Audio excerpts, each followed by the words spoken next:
যাতে বিব্রত না হয়, দেখেন কিরকম পরিশ্রান্ত হয়ে বাড়ি ফিরি, রাত্রিবেলায় যখন ভোরবেলায় ফিরি তখন আমাদেরকে কোনো ট্রাভেল দিতে তারা চায় না। তাড়াতাড়ি করে খাওয়া দাওয়া রান্না করে বুঝিয়ে দিয়ে খাওয়া দাওয়া দিয়ে যাতে আমরা শুয়ে পড়ি, যাতে আমরা সুস্থ থাকি, সেই ব্যবস্থাটা আপনারা করেন।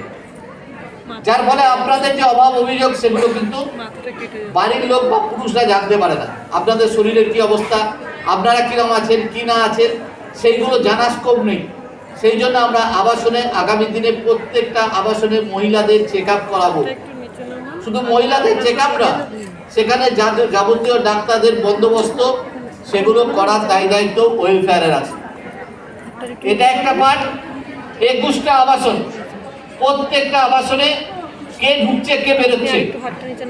আমাদের যারা মা বোনেরা আছেন তারা খুব একা থাকেন কোয়ার্টারে, বাচ্চারা মাঠে খেলা করে, বাইরে খেলা করে, মাদের দেখার সুযোগ নেই, তারা প্রোটেক্টেড নয়। সুতরাং তারা কি করছে না করছে সেগুলো দেখার জন্য আমরা 21টা আবাসনকে সিসিটিভি দিয়ে মুড়বো। তার জন্য গভর্নমেন্টের কাছে আমরা কোনো পয়সা নেবো না। ওয়েলফেয়ার কমিটির যারা সুবিধায় আছেন, বিভিন্ন হসপিটাল যারা আছেন, তাদের মাধ্যমে আমরা স্পন্সরশিপ করে প্রত্যেকটা আবাসনের লিফটের কাছে, যেখানে লিফট উঠছে, সিঁড়ি দিয়ে উঠছে, আবাসনের যেখানে যেখানে ক্যামেরার দরকার, যেখান দিয়ে লোক ঢুকতে পারে, সেখানে আগামী দিনে ক্যামেরার ব্যবস্থা করব। প্রত্যেকটা আবাসনকে সুরক্ষিত করব এবং আবাসন দেখার দায়িত্ব কোনো আমাদের একজন করে, মানে প্রত্যেক ইউনিট কমিটির একজন করে থাকবেন।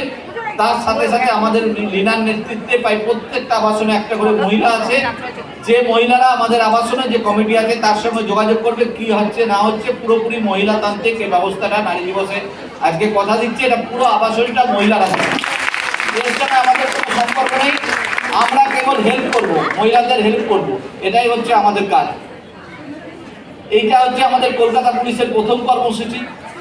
আজকে যেরকমভাবে মহিলা দিবস হয়েছে, যেরকমভাবে সমাগম হয়েছে, আমি দেখলাম বাইরেও অনেক আমাদের দিদি বোনেরা বসে আছে, এটা ঠিক না।